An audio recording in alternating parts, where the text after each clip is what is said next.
Bienvenue au Kiboul Show. Bonjour, bonsoir, dépendamment de l'heure à laquelle vous me suivez. Je vous reviens aujourd'hui avec un nouveau concept intitulé « Autour d'une table ». Autour d'une table, nous allons parler de beaucoup de sujets qui préoccupent la société actuelle. Pour aujourd'hui, nous aurons un invité. Avec lui, on va parler d'un sujet qui perturbe beaucoup de familles aujourd'hui et surtout ici à l'étranger. Il s'agit là de divorce. Le divorce, dans ce sujet, on va épingler 5 points. La définition de divorce, quelles sont les causes de divorce, quelles sont les conséquences de divorce, quoi faire pour éviter le divorce, et finalement, comment réparer un divorce déjà consommé. S'il vous plaît, restez connectés, et bientôt notre invité va faire son entrée, et il va se présenter, et directement nous allons attaquer notre sujet du jour. Merci. Voilà, comme je vous ai dit, on va recevoir maintenant notre invité, mais j'aimerais que vous puissiez savoir qu'il y a du nouveau à Ottawa. Que tout le monde qui a un sujet, n'hésite pas de me contacter, appelez-moi et je peux vous inviter pour que nous puissions partager ensemble, et juste pour édifier les gens, comme je le disais tantôt. Donc nous vivons un temps tellement difficile et ça c'est un moyen que nous puissions aussi nous communiquer avec les autres. Merci beaucoup. On va recevoir maintenant notre invité. Bonjour. Bonjour frère John. Bon, j'aimerais que vous puissiez vous présenter, puisqu'il y a les gens qui nous suivent ici, que les gens puissent au moins connaître qui vous êtes. Merci pour cette opportunité. Je dis bonjour, bonsoir, selon l'heure à laquelle vous nous captez, de partout. Moi, je suis votre frère, frère Anissé Kachala. Je suis un serviteur de Dieu, un homme d'église, pour ne citer que cela. Et je suis là sous l'invitation de mon bien-aimé pour qu'on puisse partager à propos de ces sujets. Merci beaucoup. Sans plus tarder, monsieur l'homme de Dieu, Anissé Kachala, notre première question, on aimerait que, comme on voulait parler de divorce, on aimerait que vous puissiez un peu nous définir qu'est-ce que vous comprenez par le divorce. Oui, merci. C'est quand même un sujet très pertinent. C'est une matière délicate. Si on doit définir un divorce, je peux y aller directement dire que le divorce en tant que mot a une signification selon les dictionnaires, selon la philosophie, selon je ne sais quoi que ce soit. Mais ici, quand on parle de ces divorces, moi je comprends directement, je les relie à un mariage. Oui. Et un mariage, donc d'un mariage selon les seigneurs, un mariage selon Dieu, donc entre hommes et femmes, et comme Dieu les a créés. Alors, je ne pourrais jamais parler de divorce si je ne parle pas d'abord du mariage. Mais ici, on ne parle pas du mariage, on parle des divorces. Donc, les divorces en ces sens du mariage sera juste la rupture. Donc, il n'y a pas de divorce s'il n'y a pas de mariage. C'est un peu ça. Donc, les divorces, pour un petit mot, une petite définition, devient quand les mariages cessent d'être. C'est là qu'on appelle divorce. Ouais. Sur le plan mariage, c'est ça. Ok. Maintenant, nous aimerions un peu savoir que peuvent être les causes de divorce. Quand vous parlez du mariage et on parle de divorce, que peuvent être les causes du divorce selon vous? Bon, les causes de divorce sont vraiment nombreuses. On peut commencer à les énumérer ici. Peut-être que nous n'allons pas terminer. Parce que un mariage est quelque chose dans notre monde actuel est défini selon les us et coutumes, est défini selon les croyances, est défini aussi selon les différentes constitutions de chacun des pays du monde. Donc un mariage, comme j'ai dit tout à l'heure, que je ne parlerai pas, chaque fois que je vais d'abord parler des divorces, je vais à côté mettre les mariages. Donc comme le mariage est défini selon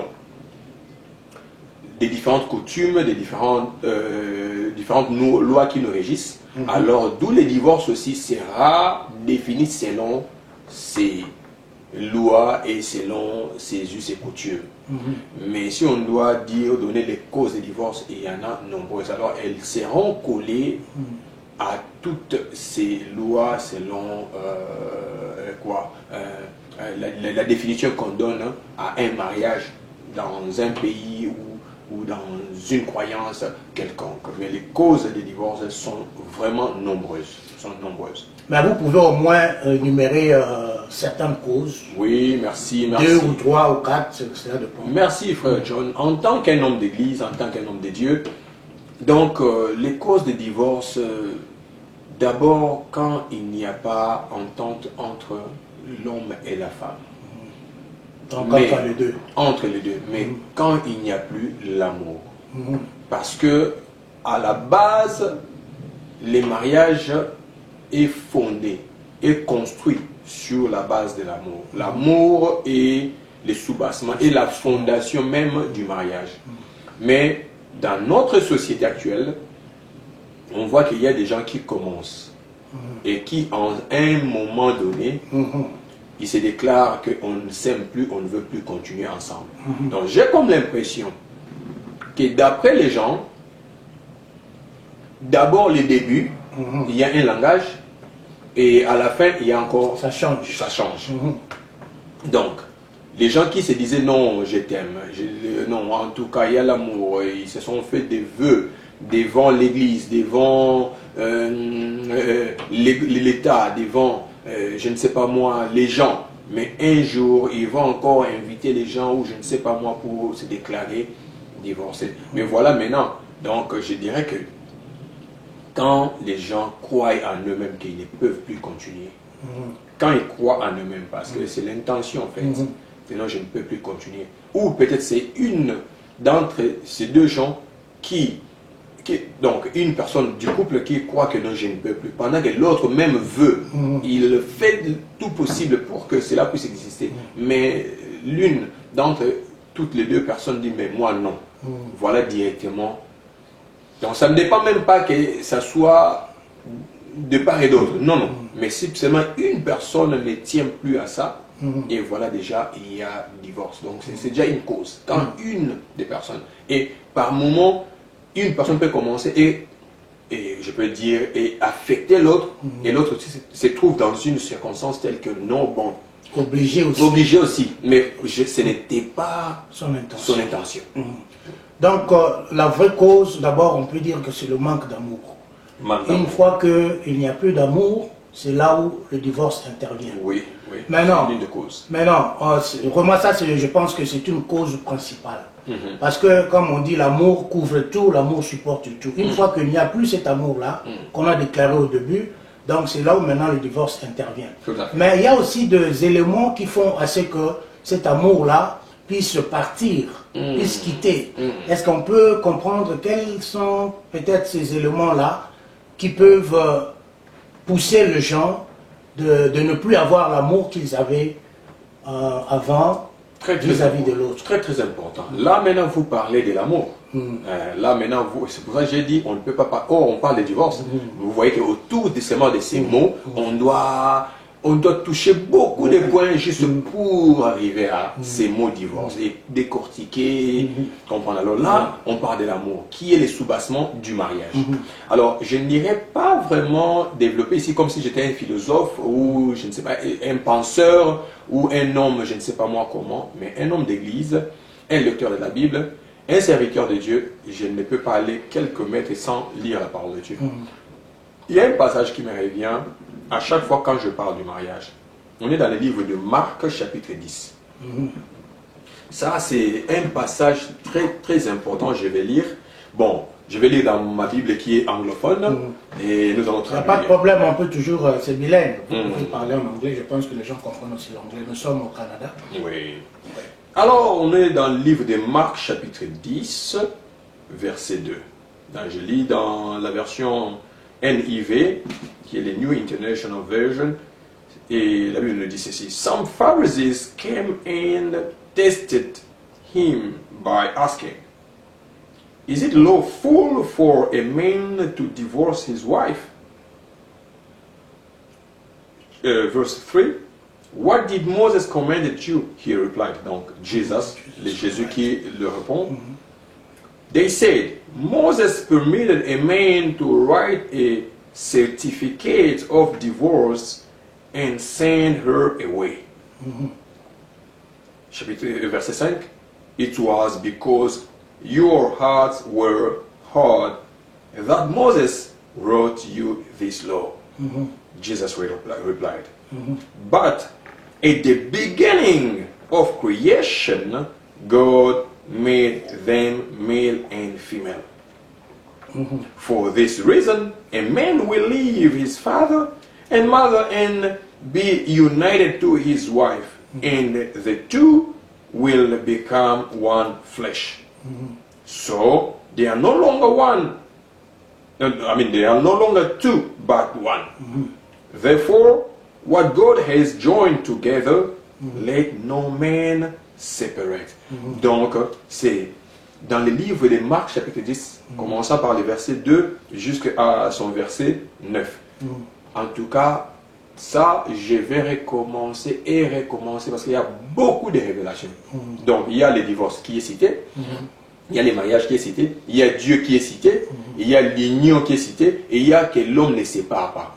Alors si vous comprenez un peu, les mariages et les divorces interviennent quand? Les divorces interviennent quand il y a la loi. Parce que les pharisiens lui ont demandé, par la loi, it is lawful, il parle de la loi. Donc même aujourd'hui dans notre société actuelle, comme ici au Canada, on définit aussi les divorces selon la loi d'ici. Qu'est-ce que la loi dit? Qu'est-ce que la loi dit? C'est la loi. La loi, c'est la loi. Mais quand on parle de Dieu, on ne parle pas de la loi. Dieu n'est pas la loi. Non, non. La loi était venue avec Moïse. Et la Bible même déclare que Moïse vous a recommandé à cause de votre dureté de cœur. Alors, tellement que les hommes sont devenus durs, quand on parle de dureté de cœur, on parle de l'état de cœur, donc il n'y a plus la vérité, il n'y a plus la compassion. Donc, en fait, les gens sont devenus égoïstes. Même dans les mariages d'aujourd'hui, il y a plein d'égoïsme. Quand j'ai dit à ma femme, je t'aime, c'est je. Tu vois, je parle de je t'aime. Donc c'est moi d'abord. Et quand elle se met moi aussi, je t'aime. Même les mots là qu'on dit, par moment, on se contente de dire, on m'aime. Mais en réalité, quand vous sentez, cela veut dire que non, elle tire les draps de son côté. Je t'aime. Elle se satisfait de l'amour là qu'elle sent pour moi. Donc ça lui fait du bien d'abord. Et moi également. Donc vous voyez un peu, il y a deux choses là qui sont l'égoïsme. À cause de votre dureté de cœur. À cause de l'égoïsme. À cause de votre cœur qui n'est plus la manière dont Dieu avait créé. Et Jésus-Christ mentionne quelque chose de bien. Il dit, au début, at the beginning, it was not so. Vous voyez? Parce que quand Dieu les avait créés, ne les avait pas créés comme ça. C'est venu quand votre cœur a changé. Donc, les divorces interviennent parce qu'il y a les mal, parce qu'il y a des péchés dans le monde, parce que le cœur de l'homme est déjà... Donc, à cause de l'égoïsme. À cause de l'égoïsme. Et c'est pour cela que vous allez voir, on parle... Parfois, il y a le bien qui font à ce que les hommes puissent divorcer. Parfois, il y a des choses tellement charnelles qui font à ce que deux personnes qui s'étaient déclarées amoureuses puissent arriver au point de divorcer. Donc là, je pense que c'est un sujet qui est tellement perplexe, tel que vous l'aviez dit. Donc il y a beaucoup de raisons, mais en dépit de tout, moi je pense que c'est l'amour qui doit primer. Puisque s'il y a l'amour, il n'y aura pas de divorce. S'il y a l'amour, il n'y aura pas d'égoïsme. S'il y a l'amour, tout le monde va se mettre à la place de l'autre. Tout à fait. Je pense que c'est ça. C'est vraiment comme ça, frère John. Quand on parle de l'amour, on ne peut pas aller trop loin. Si on doit regarder d'abord en son sens vrai, l'amour et les fruits de l'esprit. Vous comprenez? On ne peut pas parler de l'amour si on ne parle pas de l'esprit de Dieu.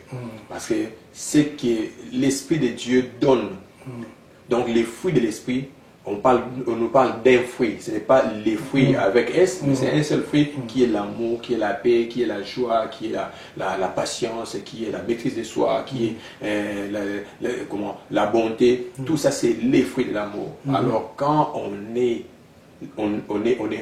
habité par l'Esprit de Dieu, on a les fruits. Et l'amour y est. Voilà. Donc, si je peux... Voilà.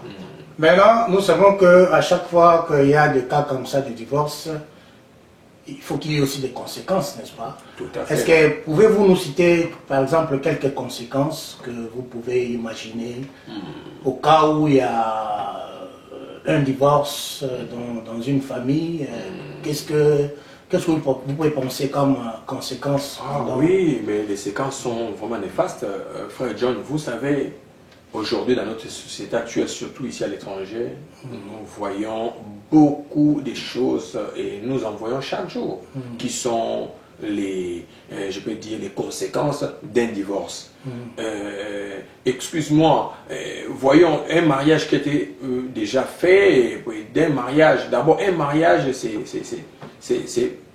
c'est d'abord l'union, comme on voit, d'un homme avec une femme, et après ça, d'un mariage, les enfants sortent, viennent, et on va voir qu'il y a un foyer qui prend place. Mais c'est aussi un statut que vous avez, parce que après les mariages, vous n'êtes plus appelé célibataire. Donc avant les mariages, vous l'étiez. Donc tout ça, c'est seulement par rapport au mariage que vous avez un statut. Vous comprenez? Donc comme on voit chaque fois, vous partez, par exemple, demander faire un emploi, une demande d'emploi. On vous demande quel est votre statut, vous dites non, je suis divorcé, non, je suis célibataire. C'est à propos du mariage. Ou je suis marié, c'est à propos du mariage. Et quand vous êtes maintenant divorcé, vous devenez maintenant divorcé, c'est toujours à propos du mariage que votre statut est défini. Alors maintenant, après le divorce, il y a d'abord, premièrement, comme j'ai dit tout à l'heure, les statuts changent. Vous êtes un divorcé.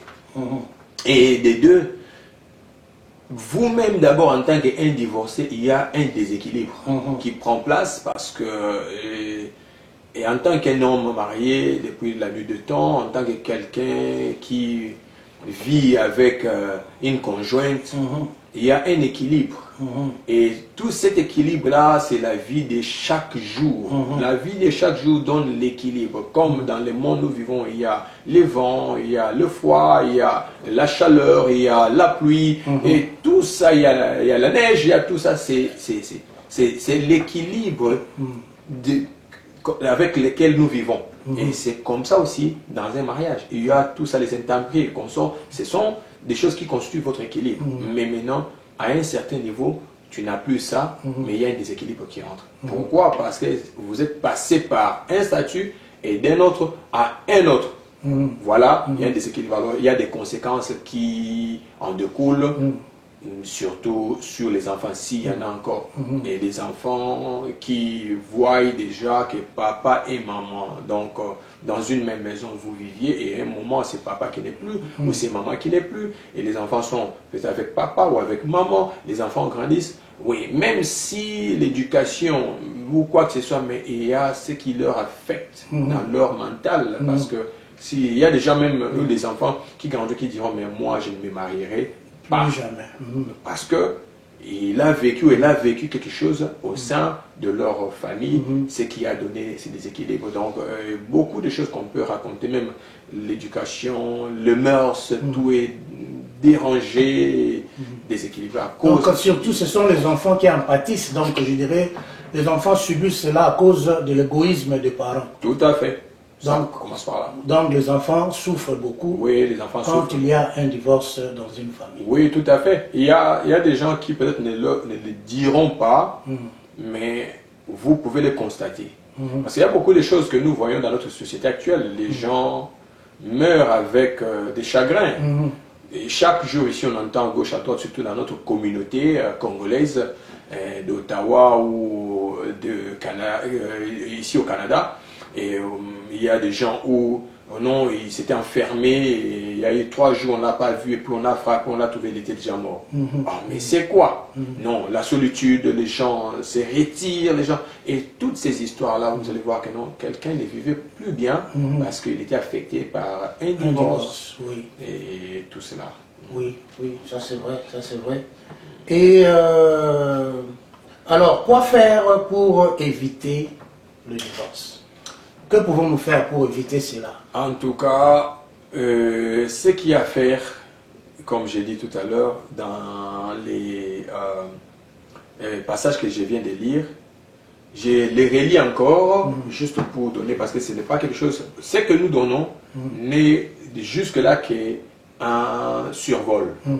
Mais si on doit aller en profondeur, je crois que chacune de vos questions mérite toute une émission. Qu'on ne parle que les causes des divorces. Qu'on ne parle que non, quelle est la définition des divorces. Qu'on ne parle que quelles sont les conséquences des divorces. Donc moi je crois qu'on doit faire maintenant, on va y aller comme ça. Mais là on donne un survol superficiel. Dans ces passages ici, on va lire de Marc chapitre 10 toujours. Quand les pharisiens ont demandé à notre Seigneur à propos de ce qu'on leur avait donné, permis selon la loi, mais Jésus-Christ dit que c'était à cause de vos cœurs, donc it was because your hearts were hard that Moses wrote this. Jesus replied, but at the beginning of creation, God made them male and female. Il faut d'abord comprendre quelque chose. Frère John, quand vous vous mariez avec une définition d'abord du mariage. C'est la définition que vous avez du mariage qui va déterminer votre parcours. Vous comprenez? Beaucoup de divorces interviennent aujourd'hui. En réalité, les débuts n'étaient pas encore bons. Là, il faut le savoir.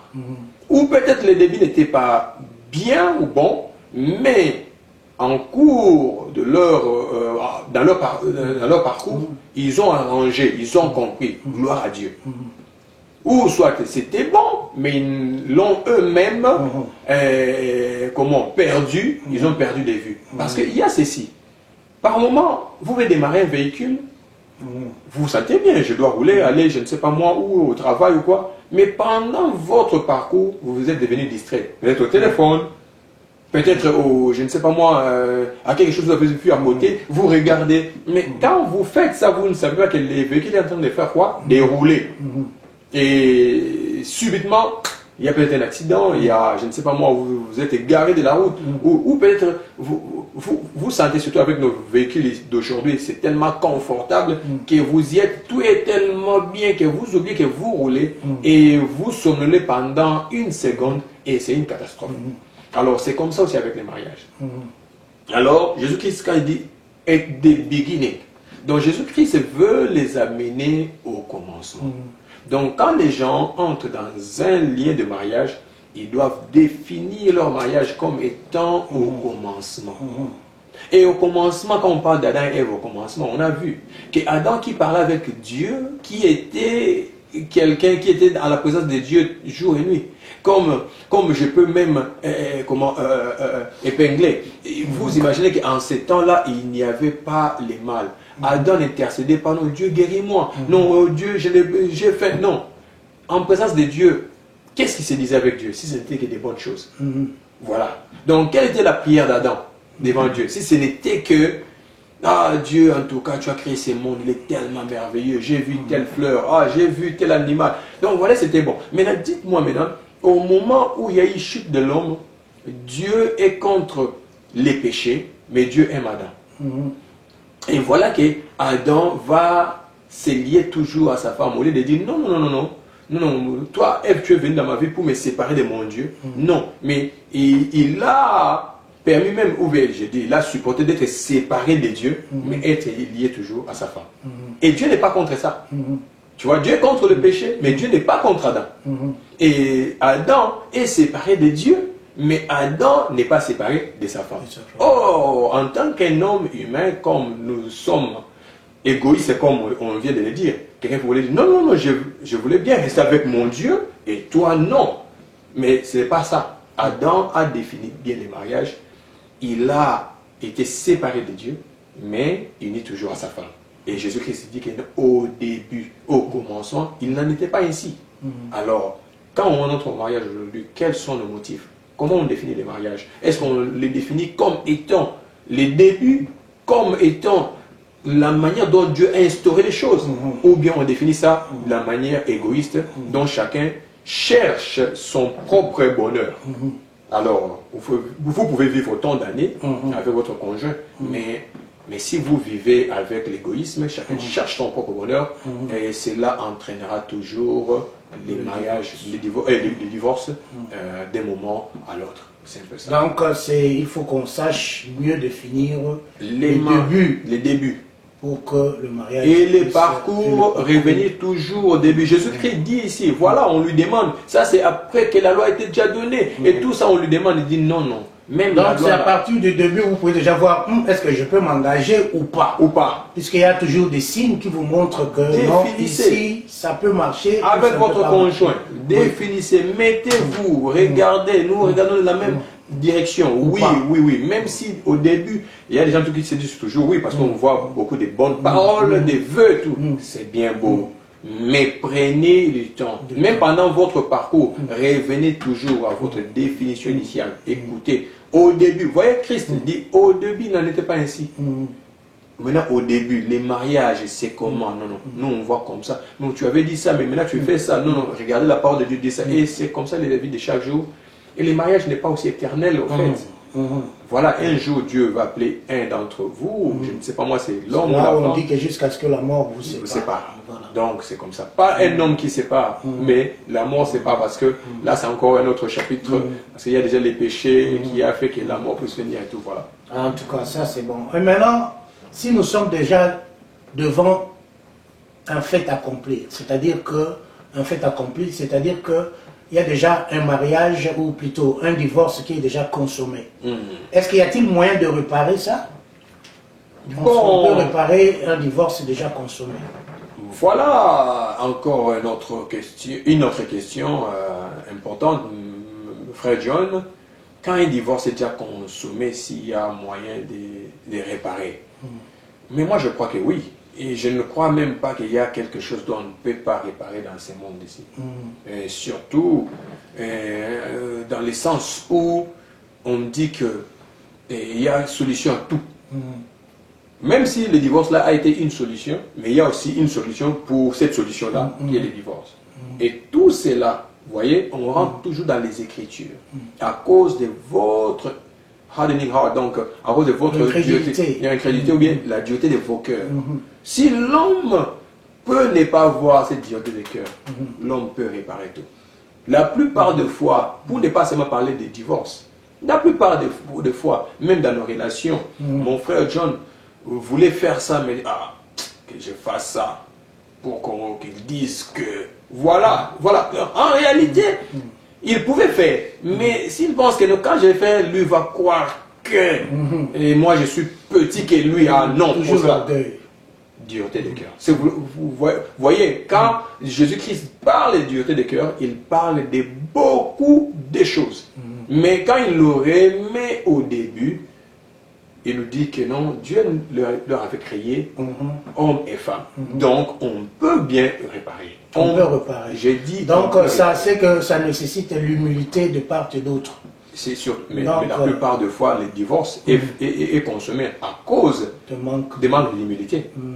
C'est l'homme qui veut qu'on sache que lui, il est, je ne sais pas moi qui, ou c'est la femme aussi qui dit non, mais moi aussi. Et quand chacun montre qui est ce qu'il est, qu'il vaut, il se regarde. C'est difficile même pour réparer. Non, mais frère John, il faut voir. Et il y a des gens qui aujourd'hui t'appelleront à côté. Ah, John, toi vraiment, tu ne vois pas que cette femme-là ne vaut pas. Toi, ton genre de femme, c'est comme ça, c'est comme ça. Et la femme de l'autre côté, oh, mais dis cet homme-là. Et voilà, maintenant la femme se sent sur, je ne sais pas moi, ses chevaux et dit, ben écoutez, cet homme-là ne me vaut pas. Et voilà. Mais si quelqu'un doit dire, non, non, non, je ne suis rien. C'est mon homme, c'est mon mari. Et l'homme dit, non, mais moi je suis rien, c'est ma femme. Donc il y a eu l'incompréhension, comme nous avions dit tout à l'heure, que quelqu'un qui peut-être ils avaient une bonne définition du mariage dès le début, mais pendant leur parcours, ils l'ont perdu à cause d'une distraction. Et s'il y a arrangé, ils peuvent arranger, même si les divorces étaient déjà consommés, ils peuvent arranger s'il y a lieu. Donc là, je pense que je peux dire cela dépend de l'humilité. Parce que même dans les relations, on peut avoir des problèmes sérieux où on ne peut pas s'entendre, on ne se parle pas. Mais si on s'humilie, on se dit, bon, pourquoi on doit continuer à vivre comme ça? Moi, je pense que je dois m'humilier. Et l'autre aussi s'humilie. Et on peut réparer même ce que les hommes ou les gens pensent que c'est irréparable. Oui, tout à fait. L'humilité et les fruits de l'esprit. Vous voyez, comme je disais tout à l'heure, vous ne pouvez pas lire autant de versets. Donc, comme on dit que les fruits de l'esprit est. Donc, vous allez voir, tout cela est énuméré. Donc, là où il y a l'esprit de Dieu, là où il y a l'esprit de Dieu, il y a l'humilité. Et dans notre caractère en tant qu'humain, il nous arrive par moments de ne pas s'entendre sur des choses. Même dans un mariage, on peut vivre même son mariage pendant qu'on est admiré en dehors, mais à l'interne, nous savons qu'on a des propos dont on n'est pas d'accord. Mais on vit quand même. Vous voyez, c'est un état d'esprit. Vous savez, on vit bien, on fait tout, mais il y a un endroit où elle croit à ça et moi je ne crois pas à ça. Mais il y a aussi des choses qui sont tellement capitales qu'à ce niveau-là, vous devez croire ensemble. Comme par exemple, croire en Jésus-Christ comme votre Seigneur et Sauveur. Donc, je ne peux pas être l'époux d'une femme qui ne croit pas en ça. Non, ça, c'est donc carrément à côté. Donc, parce que là, c'est spirituel. Mais s'il y a, par exemple, non, moi, j'aime manger les nsakamadesu. Et non, ma femme aime manger juste le pondu sans les haricots. Mais ça sont des choses qu'on peut vivre avec. Donc, en tout cas, moi, je ne sens pas ça bien, mais elle prépare son pondu sans haricots. Et moi, je mange le pondu avec les haricots à l'intérieur parce que je suis mouillombe. Donc, c'est normal. Mais vous n'êtes pas d'accord sur ça. Mais vous vivez sur une même table, vous mangez. Ça ne vous fait pas. Mais quand il y a d'autres choses sur lesquelles vous n'êtes pas d'accord, alors là, ce sont des choses un peu capitales sur lesquelles, avant bien de s'engager, vous devez... Il faut régler ça. Il faut régler ça, ouais. En tout cas, merci beaucoup, merci beaucoup. Vraiment, nous sommes arrivés presque à la fin. Je pense qu'on a bien suivi ces sujets d'aujourd'hui. Comme on l'a dit, on a parlé de divorce, puis on a dit qu'on ne pouvait pas parler de divorce sans parler du mariage. Et le mariage, là, il s'agit de l'homme et la femme. Et on a parlé aussi de la clé de l'amour.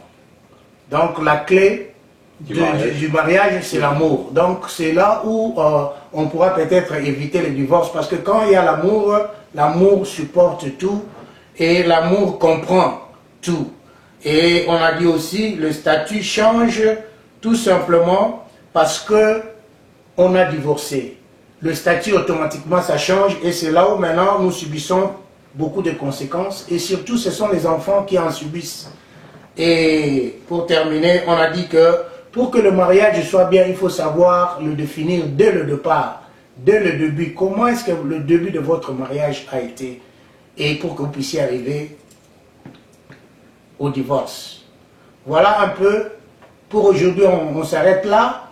Et on garde contact. On se revoit prochainement. Portez-vous bien. Que Dieu vous bénisse. Bye bye. Bye.